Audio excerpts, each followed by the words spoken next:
You're listening to PetLifeRadio.com.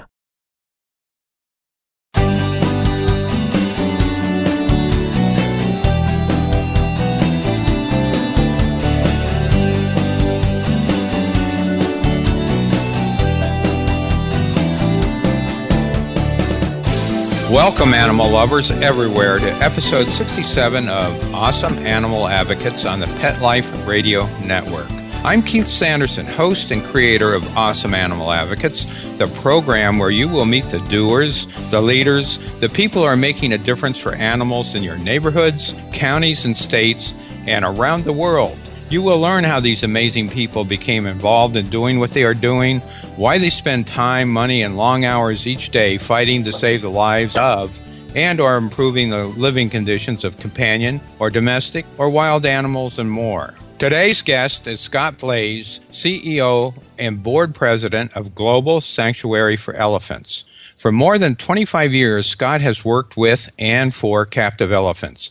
In 1995, he co-founded the Elephant Sanctuary located in Tennessee. It's the nation's largest sanctuary dedicated exclusively to the rescue and recovery of captive elephants. In 2013, Scott and his wife, Kat, who is a former lead caregiver and veterinary liaison for Tennessee Elephant Sanctuary, joined with renowned elephant experts Dr. Joyce Poole and Peter Granelli of Elephant Voices to form Global Sanctuary for Elephants, which is a nonprofit dedicated to the development of new sanctuaries for captive elephants worldwide. We'll meet Scott in a moment and learn what spurred him to become an advocate for captive elephants and the exciting work he is doing today.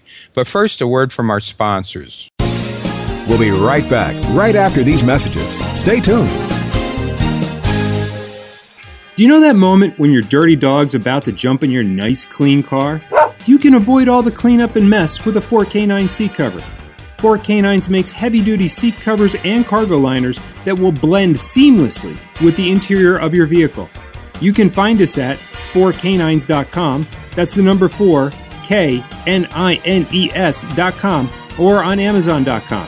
4K9s makes nothing but the best for your best friend.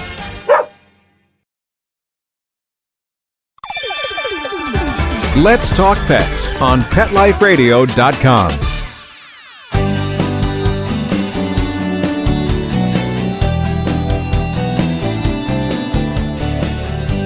Welcome back to Awesome Animal Advocates. I'm your host, Keith Sanderson, and meet our guest, Scott Blais, CEO and board president of Global Sanctuary for Elephants. Welcome, Scott. Thank you for being with us today. Good morning, Keith, and thank you. It's an honor to be here and happy to share a little bit more about our work and the exciting and dynamic life of captive elephants. Well, I'm really interested in learning that. And one of the things, Scott, when I read your biography, it said you at 15, you were training elephants, and then you realized the brutality and cruelty in training them, and that's when you sort of really became involved in working with and caring for captive elephants. Can you tell us more about that? Yes, absolutely. I know how odd it sounds to say that you started working with elephants at 15, and then people have all kinds of weird presumptions that jump to their head. I was a normal kid. I got a summertime job at a safari park in Canada when I was 13 years old, and just cutting grass and parking cars and picking up garbage. And I started talking to the elephant trainers, and they eventually offered me a job. And it's just one of those fateful things in life where it just clicked. It just worked. I adored being around the elephants. They resonated with me. Through those years, it was an incredible opportunity to learn a tremendous amount about elephants. We had a captive breeding program. We had elephants coming and going from zoos and circuses, sometimes just to stay there for a short time, sometimes for a part of the breeding program. So I got a vast amount of experience in multiple aspects of the captive elephant world with zoos and circuses. This was positive in that it gave me a really broad-based foundation at a young age. But the negative side was this was a dominant style of management. So there was a lot of abuse, intimidation, a lot of force and brutality. And it didn't take that long for me at a young age to start saying, why are we doing this? This isn't the way we should be managing animals. It's not respectful. It's not kind. It's not healthy. And we started looking for an alternative. Eventually, this led to the development of the Elephant Sanctuary in Tennessee. Well, that's interesting because I recall as a kid going to the circus and seeing the elephants and just supposing that that they were happy, and then seeing them in other venues. But do you believe circuses and other entertainment venues should be banned from having performing elephants? Oh, without a doubt. Elephants need to stop performing, and there's a couple of reasons for this. One is, of course, the brutality that is required, the dominance that is necessary to instill the consistent behaviors, the cooperation. You can do a phenomenal amount with elephants, with cooperation, with positive reinforcement, but it's not going to be the grueling schedule, the barbaric tricks. It's going to be simple cooperation for medical needs, things that they require, and they seem to understand this quite clearly when you ask them to do something that they need versus ask them to do something that you want just for the sake of wanting it. And to do the what we want actually requires, a significant amount of brutality, and it's impossible to convey the degree of brutality that exists. It's a common question of how can you get an elephant to do what he doesn't want to do? I would assume that's even maybe getting into whatever carrier is transporting them from location to location. I mean, probably doesn't even want to get into that, would he? It's not always the case. A lot of times they don't necessarily mind. Sometimes they almost look forward to a little bit different scenario. But the reality is they know they have no choice ultimately. They know that they are forced to become resigned because of the depth of brutality, because of the group beatings that these elephants endure from humans. They are forced to resign to this life. So even if they want to hold back, even if they want to say no, they know they ultimately don't have a strong say in the matter. But the other reason we need to get elephants off the road is for our society. We need to stop looking at animals as entertainment. In general, whether it be elephant, horses, or whatever it is, we have to start looking at them as having value just for who they are. And until we can ban performing animals and really move forward and appreciate their core values, their core being, our society is never going to fully advance. That's interesting because, at least me personally, I would rather observe an animal maybe just a brief few seconds in nature. Like the other day, we were up along the Tellico River here in Tennessee, and we briefly viewed a couple of otters just playing, out in the wild and just enjoying themselves. And that few minutes was way more than I would ever get out of seeing an otter, captive in some little container someplace, or, some animal, other wild animal, otter-like animal being used in an act. So, I can understand why you're saying that. Now, you co-founded the nation's largest elephant sanctuary, the Tennessee Elephant Sanctuary, in 1995. And can you tell us a bit about how you founded it and about the sanctuary? Sure, absolutely. And exactly the story you just talked about is part of the reason why we founded it. When we actually were working with the Nashville Zoo, it was in a different location than it is right now. And we had hoped to develop something with them, something more expansive. They had about 35 acres of land, and our goal there was to expand the concept of elephant exhibits and give elephants more space. And we thought that the public would really appreciate this, to see a much more natural behavior. And what really drove this home was while we were there, we were available to answer questions of the public. And the first two questions when the elephant was in the exhibit was, can we ride her and does she do tricks? And it's like, this is her value. We took the same elephant at the same zoo and allowed her to graze in a picnic area. And we had asked the public just to stay on the sidewalk. And the number one comment was, we didn't know elephants ate grass. And that was the trigger for us. It's like, what are we doing? What are we really teaching people? Not only what are we doing to elephants, but what are we contributing to society by continuing to have these animals available to the public to learn their values to entertain? No, we have to teach people the value of who they are and what they truly are. So that's what really one of the final triggers is. When the zoo decided they didn't want to put the money into it because it was a new concept. And during that same summer is when Tyke the elephant killed a trainer in Honolulu, and there's a new movie out about Tyke and her history. And then she was ran out in the streets and was brutally gunned down. And that's when we said, we have to do this. We have to find a way.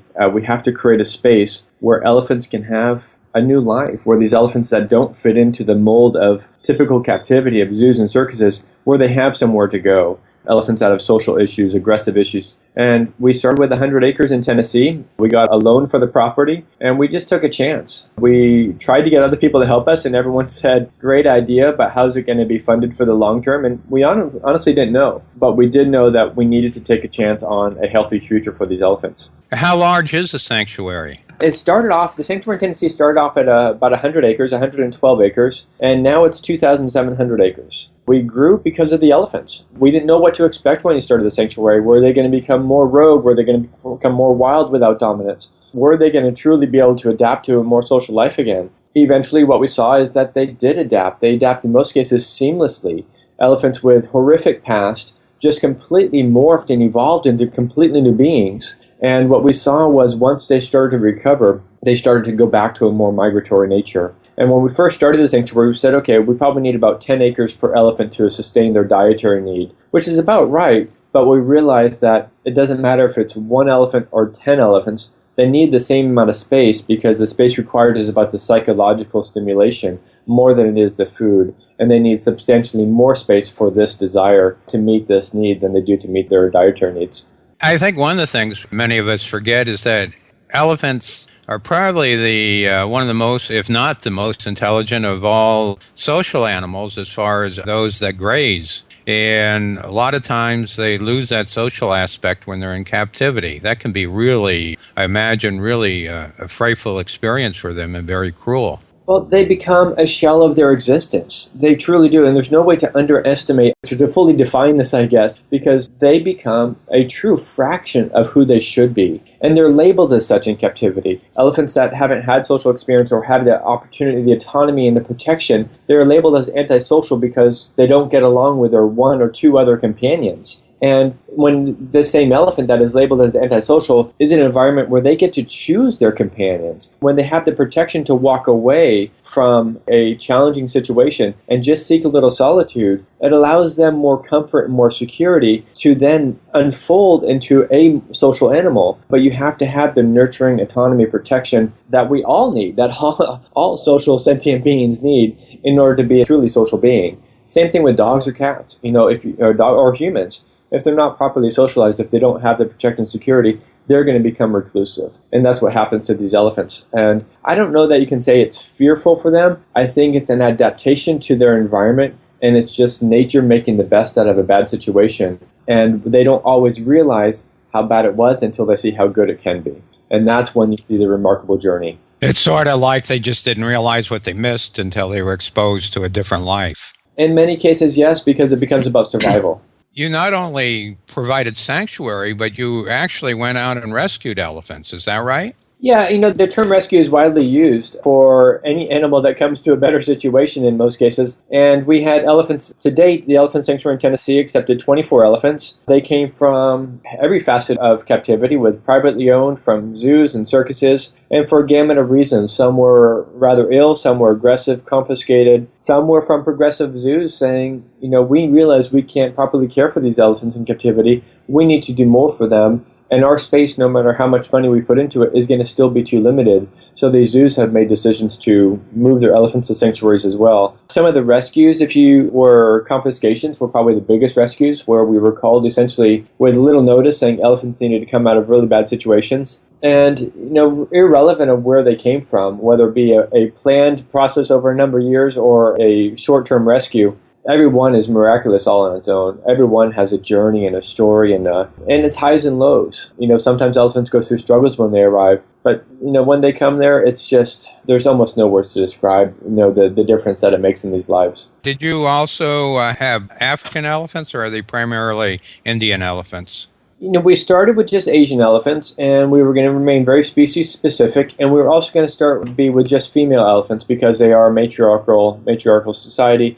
And we also know that these elephants were coming in already very physically and emotionally compromised, so we didn't want to encourage breeding and procreation on an already compromised elephant. Plus, our money and focus could also be going towards raising elephants versus rescuing more, and we wanted to keep our doors open to rescue and receive as many elephants as possible. Over time, as we evolved and we started growing and expanding our property, we realized there was an opportunity to take African elephants as well. And we were contacted by 2 individuals asking us to please take their African elephants. And that's what kind of triggered us to consider this possibility. And at this point, they've taken 3 African elephants and 21 Asian elephants. Now, do they commingle? No, they don't. They are in separate facilities. They have mingled across a common barrier on occasion. But when the African elephants first saw Asian elephants, they thought they were aliens from another planet, and they ran away from the fence as fast as possible. But this partly defines the difference between African and Asian elephants. Asian elephants are a little bit more passive, a little bit more introspective, and African elephants tend to be a little bit more reactionary, a little bit more high energy. They can commingle, they can coexist, but oftentimes in a captive environment, it causes compromise for both. More so for the Asian elephants because they're not accustomed to this high energy physical play, and oftentimes that can be perceived for an Asian elephant, that can be perceived as aggression. So you have an African elephant saying, hey, I want to play, and the Asian saying, hey, I don't want to fight. So even though they can get along, just their nature can cause conflict. So we wanted to allow them to be who they are to the fullest degree possible, and the best way to do that is to keep them as separate herd environments. We did have 2 Asian elephants that grew up with African elephants in zoos, and both arrived with this very physical nature, and both were actually aggressive to some of the other elephants when they arrived, and actually aggressive to each other for quite a long time because they brought a different mentality into the Asian herd than most of the Asians were accustomed to. So it's almost like they had a different culture than the other Asian elephants. It is a completely different culture. It's a completely different way of being. Their dietary needs are a little bit different. We jokingly said the similarities are 4 legs and a trunk, but it's not too far off.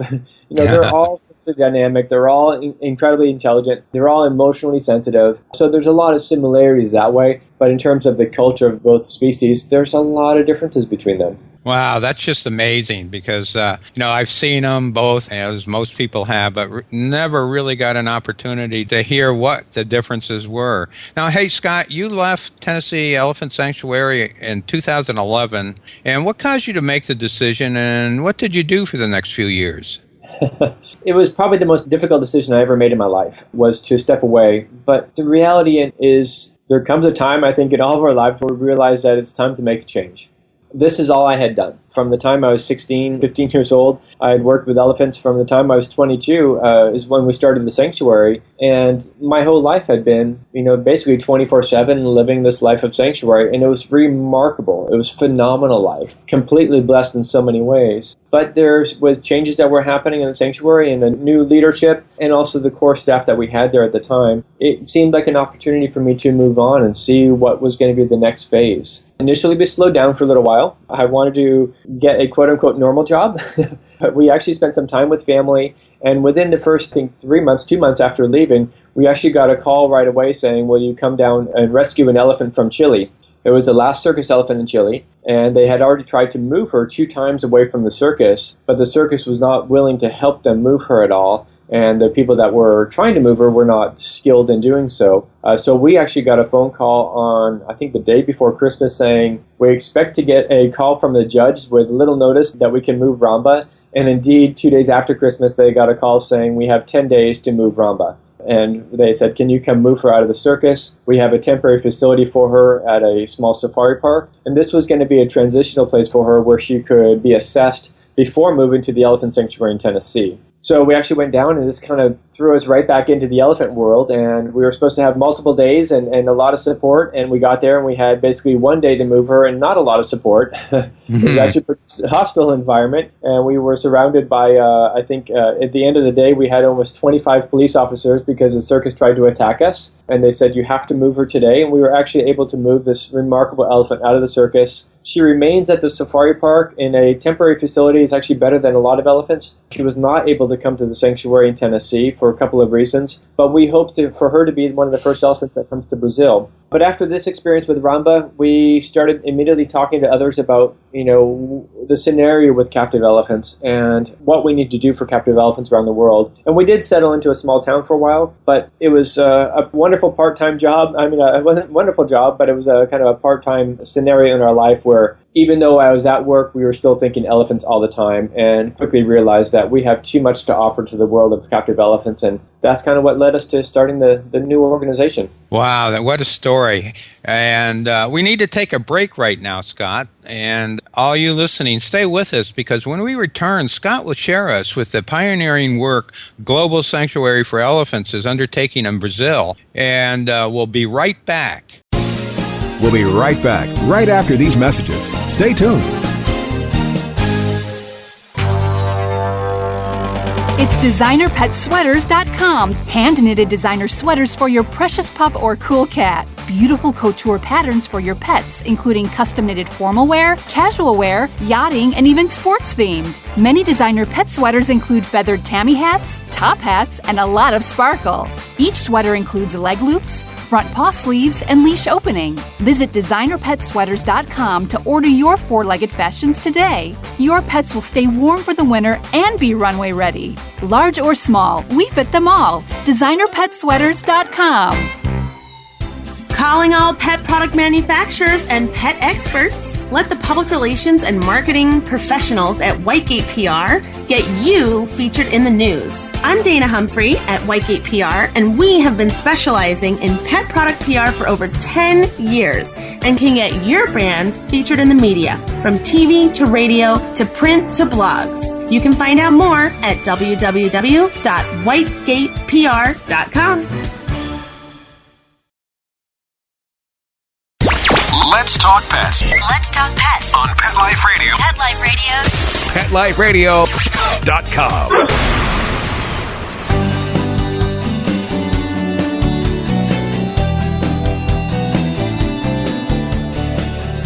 Welcome back to Awesome Animal Advocates. I'm your host, Keith Sanderson, and our guest is Scott Blais, CEO and co-founder of Global Sanctuary for Elephants. And Scott is actually talking to us from Brazil, where he's located. And it was, 2013 you were involved in founding Global Sanctuary for Elephants? What's the missionary of your organization, Scott? Yeah, Global Sanctuary for Elephants is a relatively new nonprofit organization, and it's designed to help establish and develop and sustain elephant sanctuaries internationally. Globally, our society is changing. There are progressive legislation that is being enacted around the world that is putting an end to performing elephants. Some zoos are closing their doors, and many more are being pushed to close their doors. But there's no alternative for these elephants. Where are they going to go? And we need more sanctuaries. We need healthy alternatives. The most difficult time when establishing the sanctuaries is the pivotal first 3 to 5 years. It's a time when you don't have a good reputation.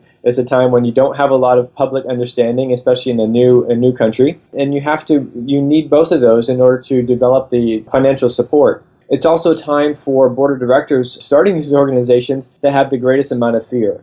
You have to invest the most amount of money. And there's no guarantee, just like we said, and we had in Tennessee, there's no guarantee that what's going to happen in 2 years or 5 years or what support's going to come down the road. And this is a scenario where many projects stagnate. We have some colleagues in Europe that are working on a sanctuary, and they've been working to get it started for almost 6 years. And we said we have an opportunity. Not only do we have the knowledge, we have a good reputation for, not only our work with elephants, but also with trust from donors. They understand, our dedication to their dollar and to the elephant programs.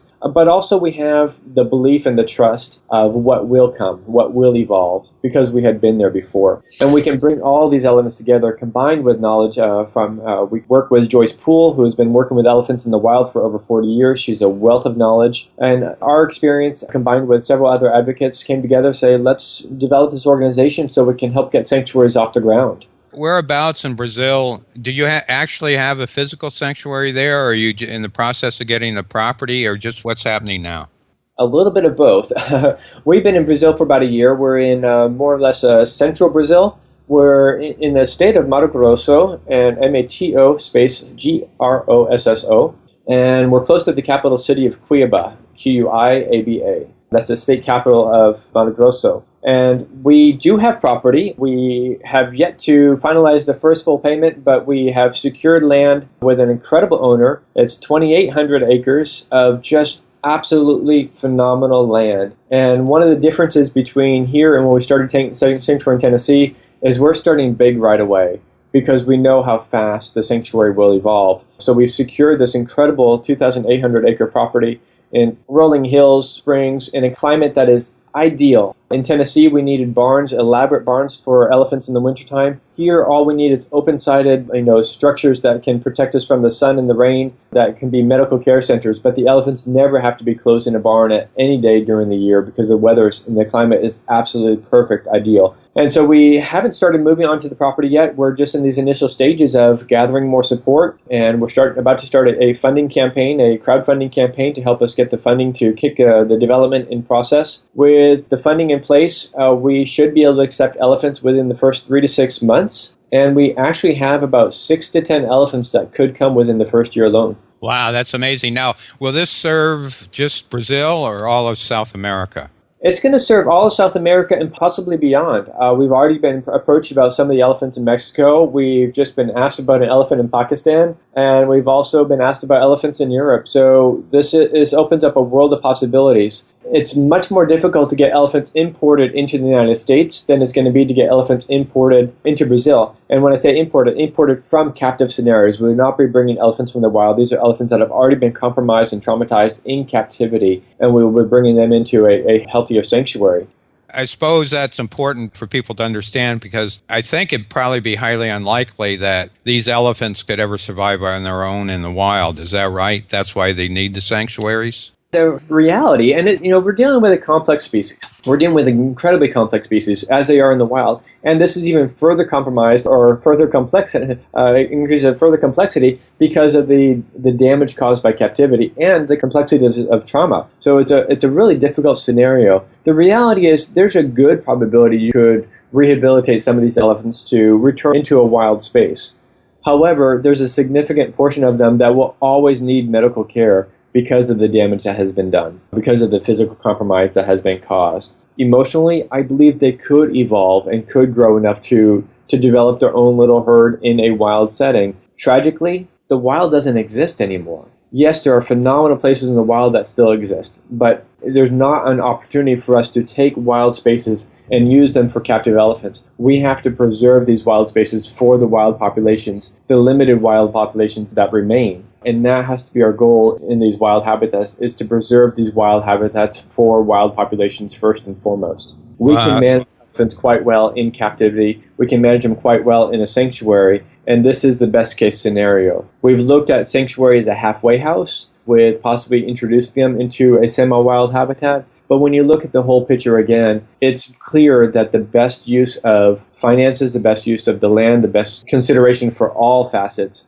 is to have sanctuary for captive elephants and really work to preserve these wild populations on their own. Scott, I want to diverse for a moment before I get to ask you. I ask all my guests this question, and that question is, some people ask how you can spend time, money, and resources advocating and protecting animals when there is so much human misery in the world. What do you say to critics who might say that to you? Oh, this is a great question, one that we've been asked on many occasions. And, the reality is that we have responsibility for all facets of our world. We have a responsibility to the damage that we've done. We have a responsibility to live in a world that is mutually protective and mutually respectful of every facet of our world, and that involves elephants. We are the ones that have brought them here and caused the compromise, and we have to be the ones that give back. We have to be the ones that repair the damage that we've caused. I also believe that there is no limit to the amount of resources available for creating our world into a better place. There's more than enough money to go around to help people, animals, dog, cats, whatever it may be. There's more than enough money in our world. We have to just focus it in the right directions. And we all have a role in our world. My role, what I've fallen into, is to help elephants. Other people help dogs. Other people help humans. We all have responsibility. We all have a purpose. And this is where I can make the most positive difference for a better tomorrow. Well, that's a great answer, because the bottom line is if we all do something, then good things will happen. And that's a fantastic answer. Now, is there a website that can provide us more information about Global Sanctuary for Elephants? Yes, absolutely. It's quite simple, www.globalelephants.org. And from there, you can get to our Facebook page and Twitter pages and Instagram. And it's going to be exciting few months to come with our new development. And and hopefully arrival of elephants quite soon. There's a huge need here in South America, and actually in all of South America. They are setting a global trend. 5 countries have already banned performing elephants. Brazil is about to do the same. Uruguay is about to do the same as well. And soon, this is going to be an entire continent that has banned performing elephants, and they also have a progressive solution as well with the development of Elephant Sanctuary Brazil. So exciting days, exciting time, and we're really looking forward to giving back to some of these elephants. You know, it's interesting you mentioned that because we've had Tim Phillips and Jan Kramer on as guests a couple times from Animal Defenders International, and they've been doing similar work as far as circus lions and big cats and other animals are concerned. And it's really, really great to see people working so hard to take animals that have been leading sometimes incredibly cruel lives and giving them another chance. And now on the website, can I learn more about how I might be able to volunteer or donate to your organization? Yes, absolutely. There's a link at the top of the page of how you can help, and there's obviously multiple ways. A lot of times we have people say, I don't have any money to give, what can I do? There's always something to do, and the internet is a perfect opportunity to just share. You know, share the Facebook post, share the information, and you never know who that's going to reach out to. And that could possibly make a substantial difference for any organization. And for as far as volunteering, we don't have a lot of volunteer projects at this point, but that's going to evolve pretty soon. As soon as we move onto the property, that's going to create different alternatives. Not always easy to get into Brazil from outside of the United States. There's a pretty extensive visa process, but we will help people with that too as we develop our volunteer programs. And you mentioned a crowdfund program is starting soon. Be sure to let me know when it starts, and I'll put that on my Facebook. That can give you a help too. So. Oh, absolutely. It's a huge help. The reality with the main purpose of crowdfunding campaigns is exposure. It's a lot of people doing a little bit, and it doesn't take that much. And, we talked about it earlier with everyone doing their part. It's amazing the difference a few bucks can make. And, $5, $10, $15, whatever it is, it's unbelievable the difference that it can make when it all comes together. In Tennessee, we actually rescued one elephant basically on $2 donations. People from, a bunch of people donating $2 to $5, allowed us to rescue an elephant. And It's everyone coming together. It really makes a substantial difference. That is a great story, and it's something I think we all should remember, because many times I'll say, gee, I wish I could help, but what's my 5 or 10 or 20 bucks going to do? Forgetting that maybe there's thousands of other people sitting there saying the same thing. And Scott, this has been really interesting, and we've run out of time, and I want to thank you for taking the time to join us. Oh, it's absolutely my pleasure. I appreciate the opportunity to share a little bit about what we're doing and hopefully opening up more eyes and minds and hearts to helping captive elephants. It's really an amazing story, and I hope that we can have you on again sometime in the future, and you can bring us up to date on your progress in Brazil. Well, it would be my pleasure to do so. And with the exciting developments here, let's not wait too long. It's going to be an exciting couple months. Okay, that sounds good. I mean, if it's new and you have news, don't hesitate to get back to me. Just send me an email and say, hey, we've got 8 million elephants and everything's going cool, and you got to really catch up with us here, because this is, I think, the kind of thing that is so interesting. And I know to our audience, it's much more interesting than just seeing or hearing about elephants standing on each other in a circus ring or something. We could spend an episode on multiple facets of each elephant life, just talking about the social dynamics. There's so much to understand and learn about them. So, again, we welcome the opportunity to share, and we'll definitely keep you up to date.